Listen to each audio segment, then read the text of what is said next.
Welcome back to the Philosophy for Philistines channel with your host, this guy, Bill Reimer. The channel is also known as Politics for Plebeians, and for you plebeians today we're going to discuss the left versus right political divide, because it has been very badly defined in the past, largely due to an understanding we received of it from the French Revolution. And it isn't particularly suitable or doesn't apply to the Anglosphere, because we have a different philosophical and political tradition, indeed a different spiritual tradition. I will be placing the link to the written version of what I'm about to read to you in my blog, and a link to it attached to the notes of today's podcast. The left versus right political spectrum is largely derived from the French Revolution. However, it fails to define in useful terms a political system which is based on individual liberty, personal autonomy under a free market economy, versus the central planning and social collectivism of the welfare state, as being the two extremes of political thought. Ultimately, when the state comes to control all aspects of life, you will have totalitarian government. The following excerpt is taken from an article entitled "What to Know About the Origins of Left and Right in Politics from the French Revolution to the 2020 Presidential Race," written by Madeleine Carlisle, originally published on September the 12th, 2019 in Time magazine. What are the origins of the political term left and right? The story begins in France in the summer of 1789, explains Patrice Higonnet, a professor emeritus of French history at Harvard University. As the French Revolution gained steam, an angry mob had just stormed the Bastille. The National Assembly assembled to act as the revolution's government, and the Assembly had a principal goal: writing a new constitution.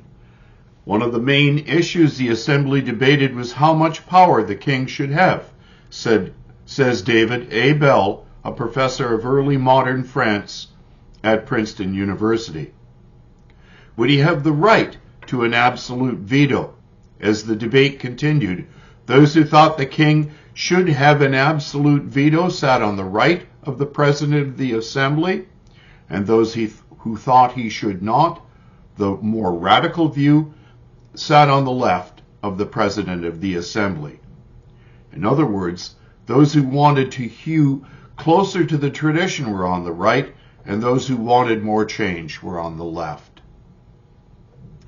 So these groupings became known as the left and the right, and that's where we trace the origins, Bell tells Time. The seating pattern repeated itself in subsequent legislatures and parliaments. It entered popular vernacular quite quickly, he says. These terms were used in newspapers reporting on the National Assembly. How did left-wing and right-wing spread? The whole world was watching the French Revolution, and its jargon eventually began to take its way around the world, but not overnight. According to the French historian Marcel Gauchet, essay Right and Left, the process of right and left became primary categories of political identity. Becoming primary categories of political identity was a long drawn-out process that lasted more than 3/4 of a century, until the first decade of the 20th century. The prevalence of left and right in Bolshevik Russia and in the early years of the Soviet Union exemplifies the term's reach. The Bolsheviks were fascinated by the French Revolution. They were intensely conscious about carrying out its legacy and raising it to a higher level Marcy Shore, a professor of European culture and intellectual history at Yale University, told Time in an email. They viewed it as a necessary step in the historical process that would eventually lead to communism. For them, left and right took on newly specific meanings. People who broke from the Communist Party line were described by opponents as left-wing or right-wing deviationists, especially during the Stalinist era. Leaning toward the left generally meant embracing a radical international workers' revolution, and leaning to the right generally meant adopting some sort of national sentiment. But the definitions were fluid, always shifting in relation to the ever-changing party line. End quote. The problem with the French model is that it places a desire to give the executive branch of government absolute power over legislation on the right and limited constitutional government on the left.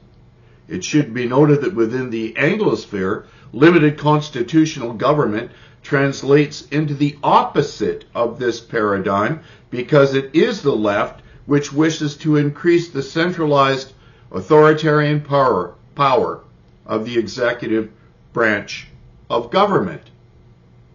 But why is this particularly the case within the Anglosphere?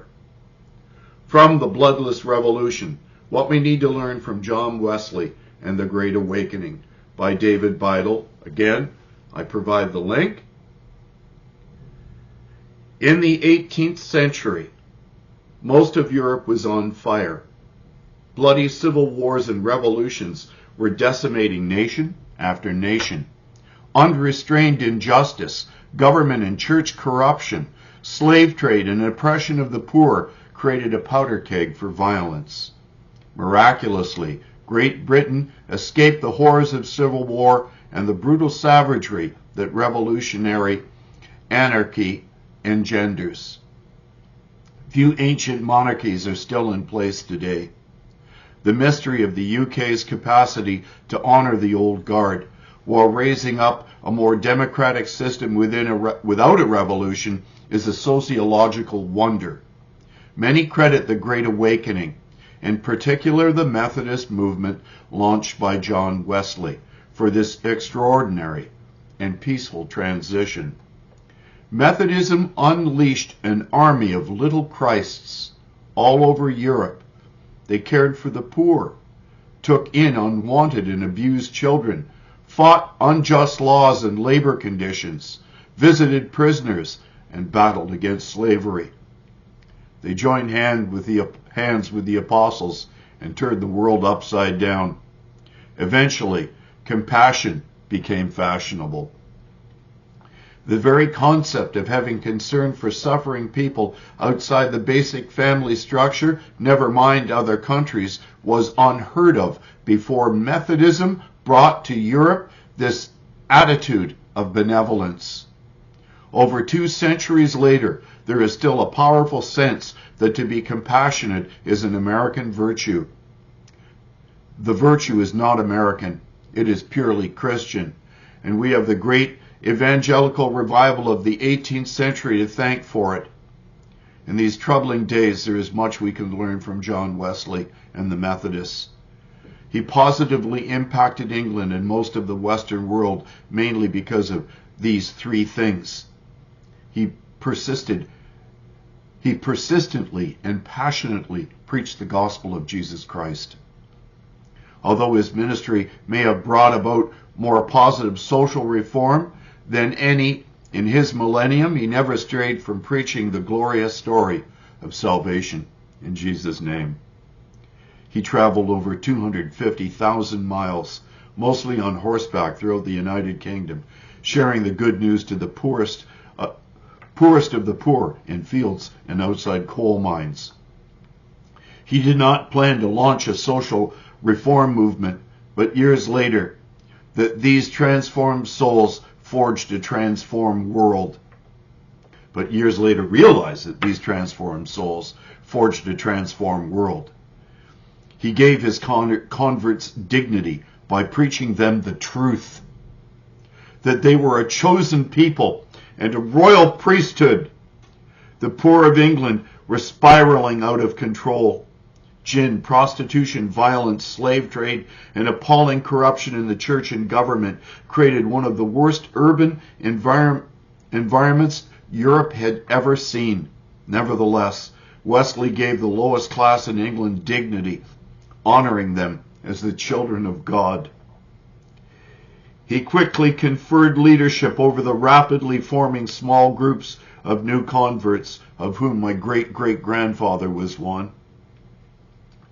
They were unified in their desire to avoid evil, do good, and grow spiritually by the grace of God. Soon this movement became known as Methodism because as quickly as it grew, Wesley began organizing and inspiring his followers to be spiritually self-disciplined and to perform charitable good works.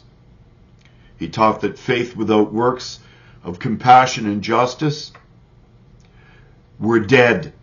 He never fell into the trap of separating preaching the gospel and doing good for society. The culminative effect of the grassroots movement accomplished peaceable reform by providing a vehicle for nonviolent change through the multiplication of humanitarian services to the old, the poor, children, and the disabled. The Bible teaching of Wesley flourished, launching a compassion of revolution that pushed a nation that should have erupted in flames off the cliff of revolution and onto a robust course of meaningful reformation. Mercy and social justice became popular. Kindness became the new cool. Between the passionate work of the people of God and the goodwill of the populace, the government was forced to enact vital reforms that eventually set the standard for all civil and just nations. His peers and protégés abolished the slave trade, passed labor laws for children and adults, and radically served the desperately poor, helping them to transition into a healthy, noble middle class with political influence that accelerated proper reform. Thus, the only horrific bloodshed of this revolution was the blood of Jesus, the Prince of Peace, who with his blood reconciled all. End of quote.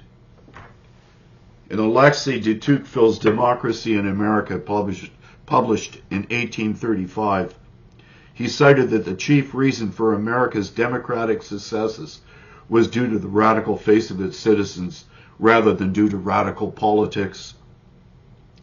The French had murdered its Protestants with impunity. The strong central authority of the Catholic Church and the King in France was merely replaced with an autocratic, authoritarian, centrally controlled government culminating under the emperor and tyrant Napoleon.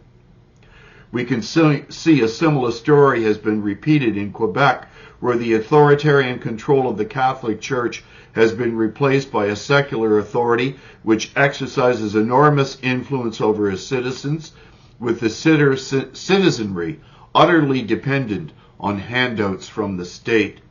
And so, we find this problem manifested under the government of that French-Canadian Trudeau who sees himself as a little Napoleon, believing that he has the authority to govern without parliamentary oversight, while granting himself the power of vetoing legislation put forth by anyone but himself, and suspending Parliament when it suits him.